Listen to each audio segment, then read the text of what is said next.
जय हिंद। आप सभी का स्वागत है आपके अपने यूट्यूब चैनल राहुल इंस्टीट्यूट में। दोस्तों आज की इस वीडियो में बात करने वाले हैं क्लास 10th का संस्कृत में जो है क्या देखेंगे। संस्कृत में जो है अनुच्छेद जो कि आपका 7 नंबर का पूछता है। इससे पहले हमने काफी सारे 3-4 जो है चीजों के बारे में यानी 3-4 अनुच्छेद के बारे में देख लिया था। इस वीडियो में हम लोग जो है अगला अनुच्छेद यानी कि शुरू करते हैं हम लोग। ठीक है, चलिए कौन कौन सा अनुच्छेद इस वीडियो में देखने वाले हैं देखेंगे हम लोग। सबसे इंपॉर्टेंट जो कि आपके एग्जाम में बनते रहता है अक्सर इससे इसका क्वेश्चन, एक हो गया हमारा हिमालय पे देखेंगे। किसका देखेंगे भाई? एक सबसे पहले हम लोग हिमालय पे देखेंगे। ठीक है, उसके बाद हम लोग जो है पाटलिपुत्र पे देखेंगे यानी पटना पे देखेंगे।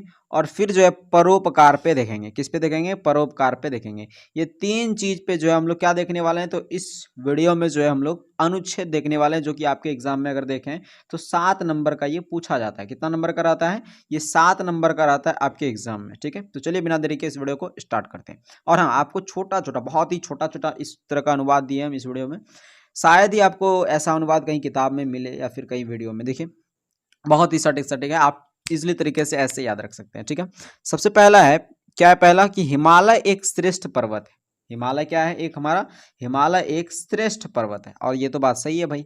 सबसे पहले अगर पूछा जाए हिमालय के बारे में, हिमालय दे करके पूछेगा तो बताना है हिमालय एक श्रेष्ठ पर्वत है। ये हिंदी मन में करना है, लेकिन इसका ट्रांसलेशन तो आप वहां बना करके लिखना है आपको, ये संस्कृत में लिखना है, लेकिन ये हिंदी जो है कहीं आप रफ में करिए। ठीक है, तो क्या बनेगा? हिमालय का हो गया हिमालय, एक का एकः, श्रेष्ठ का श्रेष्ठ, पर्वत का पर्वतः, है का अस्ति। ठीक है, हिमालय एक श्रेष्ठ पर्वत अस्ति। उसके बाद है पर्वतों का राजा हिमालय पर्वत है। सही बात है भाई। तो पर्वतों का होता है पर्वताम, राजा का राज्ञ, हिमालय हिमालय, पर्वतः पर्वतः, पर्वत है तो अस्ति। ठीक है, पर्वतों का राजा हिमालय पर्वत है तो पर्वताम राज्ञ हिमालय पर्वत अस्ति। ठीक है, अगला है यह पर्वत जो है भारत के उत्तर दिशा में है। यह पर्वत भारत के उत्तर दिशा में है।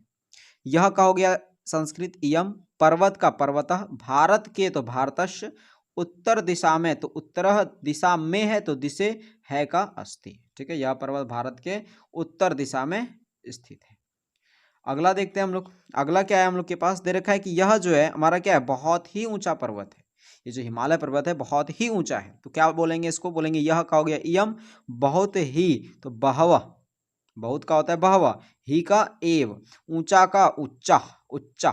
ठीक है, पर्वत का पर्वता, है का अस्ति। यानी यह पर्वत बहुत ही ऊंचा है तो क्या बोलेंगे? इयम बहवह एव उच्चा पर्वता अस्ति। ठीक है, कितना हो गया? 4 वाक्य हो गया, लेकिन लिखना होता है आपको 7 को। ठीक है, तो 4 को अभी हमने देखा है। अब 5वां नंबर क्या लिखना है आपको? लिखना है यहाँ अनेक नदियां निकलती है। कहाँ से? तो हमारा हिमालय से जो है अनेक नदियां निकलती है जिसमें गंगा भी है। ठीक है, तो अत्र यहाँ का हो गया अत्र, अनेक का हो गया अनेकाणी, नदियां का नद्याणी, निकलती है तो निःसरंती। अब निःसरंती क्यों? क्योंकि ती है, ता है, ती है तो लट लकार आता है ना, तो लट लकार आता है तो यहाँ पे क्या हो गया? ती होगा यहाँ पे, क्योंकि यहाँ अनेक नदियां निकलती है। लेकिन देखिए अनेक नदियां हैं तो हमारा अंती हो जाएगा, तीता अंती। ठीक है, अगला है हिमालय से अनेक नदियां निकलती है। हिमालय से अनेक नदियां निकलती है, यानी यहाँ अनेक नदियां निकलती है, या फिर आप बोल सकते हैं हिमालय से अनेक नदियां निकलती हैं। इन दोनों में से किसी एक को ही लिखिएगा। ठीक है, यानी कि दोनों लिख दिए। ठीक है, तो क्या बोलेंगे अगर ये क्वेश्चन आ जाए कि मतलब ये अगर आप लिखना चाहें ये अनुवाद कि हिमालय से अनेक नदियां निकलती है, तो क्या बोलेंगे? हिमालयात अनेकानी नद्यानि निःसरन्ति। उसके बाद है जिसमें गंगा नदी भी है। जिसमें का होता है तेसु, गंगा का गंगा, नदी का नद्य, भी का अपि, है का अस्ति। यानी जिसमें गंगा नदी भी है, तेसु गंगा नद्य अपि अस्ति। ठीक है, टोटल कितना वाक्य हो गया आपका? 6 वाक्य हो गया। ठीक है, अगला देखिए क्या है हमारे पास। अगला दे रखा है हिमालय पर्वत पर अनेक वृक्ष है। ये भी आप लिख सकते हैं हिमालय पर्वत पर जो है क्या है? अनेक वृक्ष है। तो हिमालय पर्वत तो हिमालय पर्वत पर या फिर पर्वत में, पर बोले या में बोले, तो पर्वत में जहां पे रहता है तो ज्यादातर ए का लगता है तो पर्वते। ठीक है, हिमालय हिमालय पर्वते अनेक वृक्ष है, अनेकानी वृक्षा संति, वृक्षा है ये। ठीक है, अगला है हिमालय पर्वत बहुत ही शोभनीय है। क्या है? बहुत ही शोभनीय है। ये हमारा 8वां नंबर देख रहे हैं हम लोग। हिमालय पर्वत बहव एव शोभना अस्ति। इन हिमालय पर्वत हमारा जो है क्या है? बहुत ही शोभनीय है। ही का एव। ठीक है, हिमालय का हिमालय, पर्वत का पर्वत, बहुत का बहवा, ही का एव, शोभनीय है तो शोभना अस्ति। ठीक है, इतना आपको यानी कि हमने 8 जो है 8 अनुवाद आपको दिया हिमालय से संबंधित। ठीक है, हिमालय अनुच्छेद से संबंधित आपको 8 अनुवाद दिए छोटे छोटे, आप इसमें से कोई 7 आपको जो है याद रख लेना है, ठीक है। दिमाग में इसको आप दौड़ाएंगे ना 2-3 बार, आप प्रैक्टिस करेंगे तो आपको बस आ जाएगा ऐसे ही। अब देखेंगे हम लोग पटना पर, किस पे देखेंगे, पटना जो कि हमारे बिहार की राजधानी पड़ती है, उस पर हम लोग देखने वाले हैं क्या, तो उस पर देखने वाले हैं अनुच्छेद। क्या देखने वाले हैं भाई, तो उस पर हम लोग अनुच्छेद को देखने वाले हैं, ठीक है। चलिए देख लेते हैं अब पटना पे हम लोग। सबसे पहला हम लोग देखेंगे कि बताएंगे ये कि पटना जो है गंगा नदी के किनारे है, ये बता देंगे, ठीक है। पटना क्या है, गंगा नदी के किनारे है। तो क्या हो जाएगा, पटना का होता है संस्कृत पाटलिपुत्र, गंगा नदी तो गंगा नद्यस्य, नदी के है ना, तो गंगा नद्यस्य, नदी के का नद्यस्य, किनारे का तटे है का अस्ति, यानी पाटलिपुत्र गंगा नद्यस्य तटे अस्ति, ठीक है। पटना गंगा नदी के किनारे है, क्या हो जाएगा, पाटलिपुत्र गंगा नद्यस्य तटे अस्ति। अगला है बिहार की राजधानी पटना है, यानी पटना जो है वो किसकी राजधानी है, बिहार की, तो बिहार की का हो जाएगा बिहारस्य, राजधानी का राजधानी, पटना का पाटलिपुत्रम है का अस्ति, यानी बिहारस्य राजधानी पाटलिपुत्रम अस्ति, ठीक है। अगला बोलेंगे कि पटना जो है बहुत बड़ा नगर है, और सर रियल बात है भाई, पटना बहुत बड़ा नगर है, तो पटना को हो गया पाटलिपुत्र, बहुत का हो गया बहुत बड़ा है ना, तो ज्येष्ठतम नगर दे सकते हैं, ठीक है। बहुत बड़ा, आप यहाँ पे ये मत कहिएगा बहवा नगर, इस तरह से नहीं, समझ में आ गया ना। तो यहाँ पे क्या देंगे हम लोग, ज्येष्ठतम नगरः अस्ति, ठीक है। चलिए अगला देखते हैं हम लोग।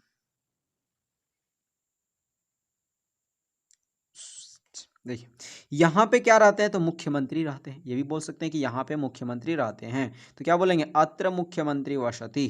क्या हो गया, 4 अनुवाद हमने देख लिया पटना से संबंधित, यानी पाटलिपुत्र से संबंधित, पाटलिपुत्र अनुच्छेद में 4 अनुवाद हमने कर लिया।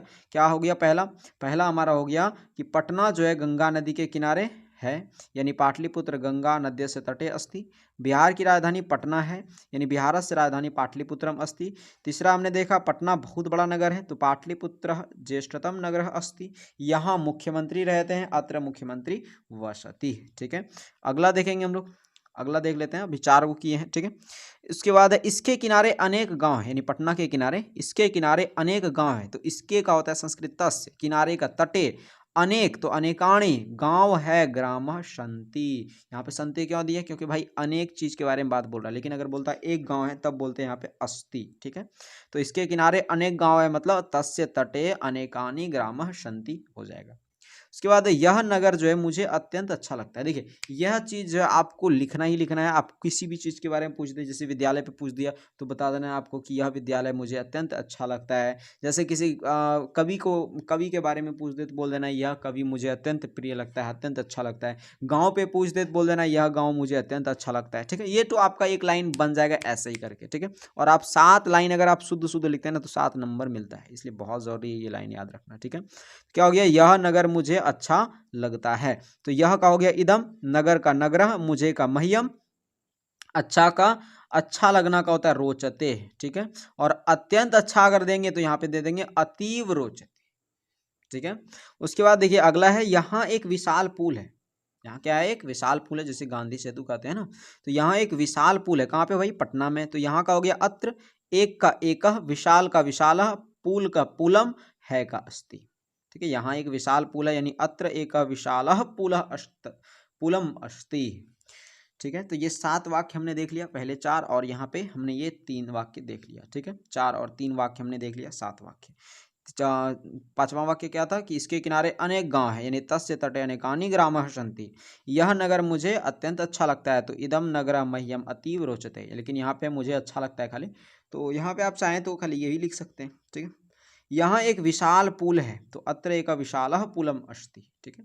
ये चीज़ होगी आपका। अब देखेंगे हम लोग परोपकार पे, किस पे देखेंगे भाई, तो परोपकार पे अब हम लोग देखने वाले हैं, ठीक है।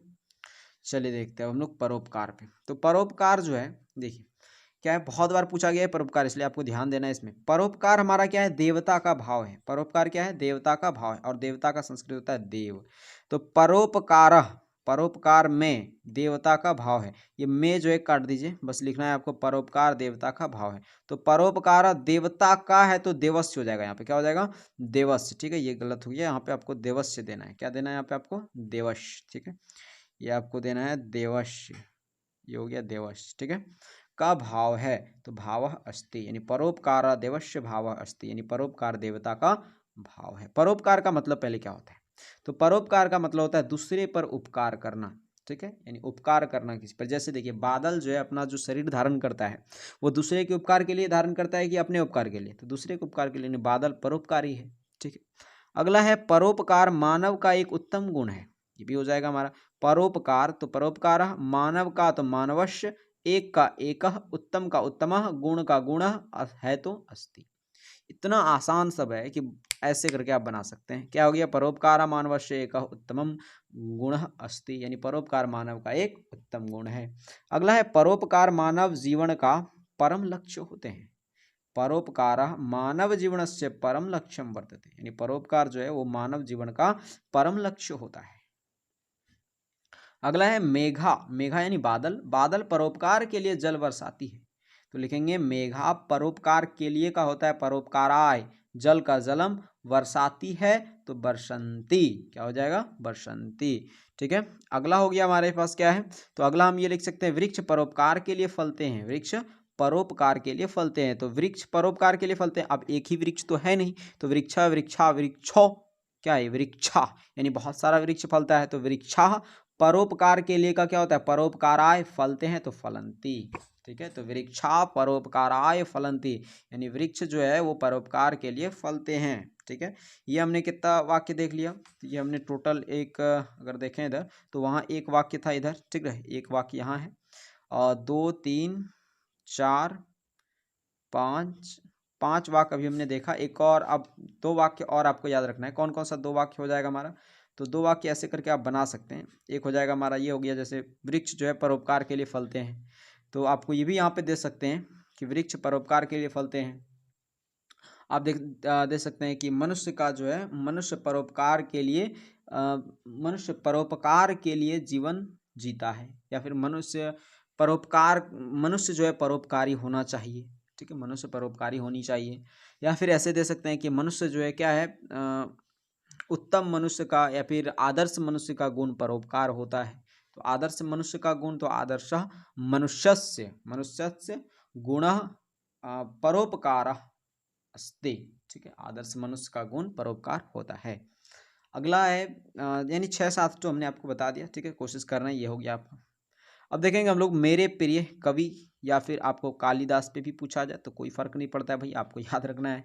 ठीक है, तो मेरे प्रिय कवि पूछे या कालिदास पूछे, मेरे प्रिय कवि पूछे या कालिदास पूछे, या फिर मम कवि पूछे, या फिर आपको ये पूछ दे कि श्रेष्ठ कवि पूछ दे, तो बस आपको लिख देना है कालिदास पे। ठीक है, तो लिख देना है मेरे प्रिय कवि जो है, मेरे प्रिय कवि कालिदास हैं। ठीक है, कालिदास पे हम लोग देख रहे हैं, इस पे 3 चीज तरह का आप कंप्लीट कर सकते हैं। एक हो गया मेरे प्रिय कवि, एक हो गया कालिदास, एक हो गया श्रेष्ठ कवि। तो इस तरह से आप दे सकते हैं कि मेरे प्रिय कवि कालिदास हैं।